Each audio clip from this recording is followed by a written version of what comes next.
नमस्कार, स्वागत है आपका वीके न्यूज में। केंद्रीय गृह मंत्री अमित शाह का रिश्तेदार आगरा पहुंचा था होटल खरीदने और फिर वो थाने पहुंच गया। जब थाने पहुंचा तो सब हैरान रह गए, यहाँ तक कि पुलिस वालों के भी हाथ पांव फूलने लग गए। लेकिन जब सच सामने आया तो लोगों के पैरों तले जमीन खिसक गई। अब खुद ही सोचिए कि अमित शाह के रिश्तेदार का फोन अगर किसी विधायक के पास आए तो क्या होगा। बस इसी बात का फायदा विराज शाह उठाने की सोच रहा था। विराज शाह ने अमित शाह का रिश्तेदार होने का दावा किया। जी हाँ, गृह मंत्री अमित शाह के रिश्तेदार होने का दावा किया और उसने विधायक योगेंद्र उपाध्याय को निशाने पर लिया और उन्हें फोन घुमा दिया। और फिर जो हुआ वो बड़ा ही हैरत अंगेज था। आप भी सोच रहे होंगे कि अमित शाह का भांजा जब होटल खरीदने गया तो थाना कैसे पहुंच गया।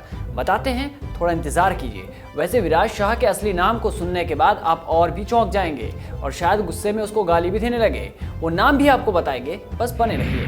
दरअसल विराज शाह 5-6 दिनों से योगेंद्र उपाध्याय को फोन कर रहा था कि वो गृह मंत्री अमित शाह का रिश्तेदार है। विधायक योगेंद्र उपाध्याय ने बताया कि विराज शाह ने कहा था कि शाह फैमिली को आगरा में एक होटल खरीदना है। उसने बताया कि वो गृह मंत्री अमित शाह का भांजा है। जब अमित शाह के भांजे का फोन किसी विधायक के पास आए तो वो भी गदगद हो जाएगा और उसका स्वागत भी करेगा। फिर एक होटल क्या चीज है। बस यही सब सोचकर योगेंद्र उपाध्याय भी मान गए। लगातार आ रहे कॉल के बाद रविवार को विराज शाह विधायक के घर पर आ धमका। होटल के बारे में बातचीत करने के लिए विधायक जी घर पर नहीं थे तो अपने बेटे को विराज शाह के आवभगत की जिम्मेदारी सौंप दी।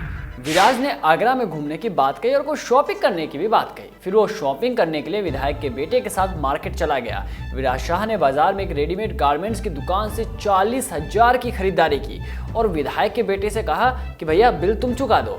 बस यही बात थोड़ी अटपटी सी लगी। विधायक के बेटे ने अपने पिता को फोन कर ये सारी बात बता दी तो योगेंद्र उपाध्याय को भी शक हुआ कि भैया अमित शाह का भांजा अब ये कह रहा है कि बिल तुम चुका दो। फिर उन्होंने इंटरनेट पर विराज शाह को सर्च किया और वो देखकर तो उनकी आंखें फटी की फटी रह गई। विधायक ने बड़े बेटे को कहा कि भैया बिल मत देना, अंकल को आप घर लेकर चले आओ, दुकानदार से कह देना कि सामान घर भिजवा देंगे, भुगतान वहीं कर देंगे। दरअसल गूगल पर सर्च करने के बाद पता चला कि विराज शाह तो एक ठग है। ऐसे ही उसने एक और वारदात को अंजाम दिया था। विराज वही व्यक्ति है जिसने साल 2016 में उज्जैन में बीजेपी विधायक मोहन यादव के एक सहयोगी को ठगा था। उस वक्त भी विराज ने यही चाल चली थी। अब सच्चाई पता चल चुकी थी तो विधायक ने शाम को घर पहुंचकर विराज से मुलाकात करने का प्लान बनाया और उसको फंसाने के लिए जाल बुना। घर पहुंचने के बाद जब योगेंद्र ने मोहन यादव के बारे में पूछा तो विराज ने कहा कि वो तो मेरा जुड़वा है। देखिए कितनी फिल्मी कहानी थी। इधर विधायक योगेंद्र उपाध्याय ने एसएसपी बबलू कुमार को भी फोन करके युवक के बारे में सारी जानकारी दे दी थी। सूचना पर नाई की मंडी पुलिस विधायक के नॉर्थ ईदगाह कॉलोनी स्थित आवास पर पहुंच गई और आरोपित को हिरासत में ले लिया। मीडिया रिपोर्ट के मुताबिक वो पहले पुलिस के सामने भी हेकड़ी जमाता रहा और कह रहा था कि वो गृह मंत्री अमित शाह का भांजा विराज शाह है। दिल्ली फोन कर दिया है, वहां से फोन आएगा तो सब जान जाएंगे वो क्या है। इस कारण पुलिसकर्मी भी शुरुआत में थोड़ी पूछताछ नहीं कर रहे थे। विधायक योगेंद्र उपाध्याय की बात का भी पुलिस वाले यकीन नहीं कर रहे थे।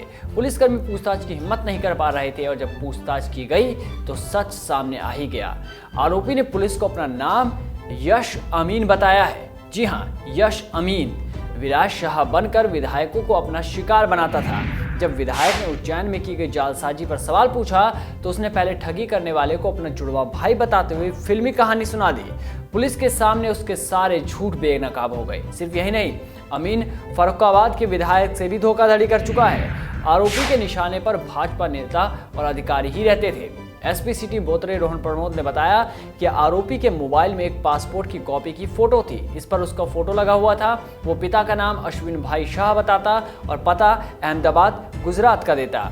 इसके साथ ही ट्रू कॉलर जैसे ऐप्स पर भी उसका नाम विराज शाह था, इसलिए किसी को उस पर शक भी नहीं होता था।